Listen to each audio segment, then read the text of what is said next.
Ish, sini. Wih, iPhone 17 Pro Max RM250 je. Bukan beli ni. Tadi berapa? 250 je kan? Murahnya.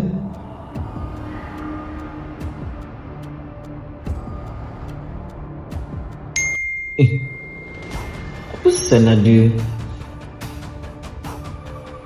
Kenapa 2,500? Dia scam aku ke?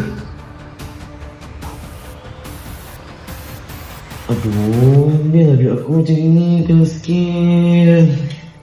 Nak call siapa kau Iman lah.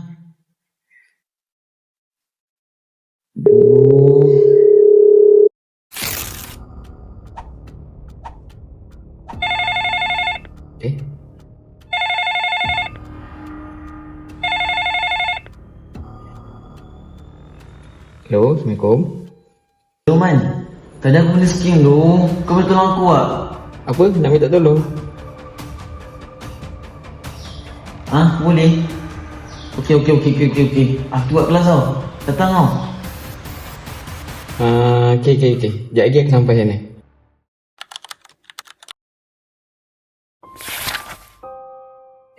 Mun. Mana kau boleh kena scam ni?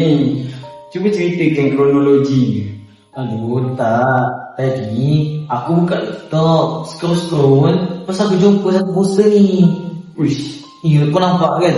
Aku tengok lah iPhone 17 Pro Max. Apa dia ni lah sampai aku impikan. Lepas tu dengan harga dia RM250 murah. Jadi aku nak beli lah benda ni. Dengan terhad dia hari ni boleh beli. So aku nak beli lah benda ni. Tapi aduh, sekali aku tengok dia ada kat sesi tu 2,500 aku kena sekian. Aduh, 2,500 Bukan sikit tu. Itulah Man. Itu gaji 2 bulan tu 2,500. Kau kena tahu antara benda-benda yang scammer ni ialah yang pertama, kau nampak je harga murah barang tu, benda-benda yang sepatutnya mahal tapi dia murah. Scammer dia ni. Itulah aku tengok tadi membeli je seronok sangat.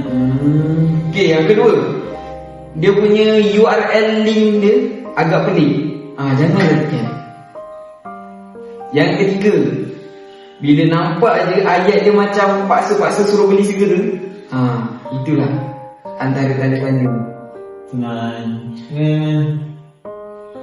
Tak apa, kita cuba buat rekod. Boleh Man.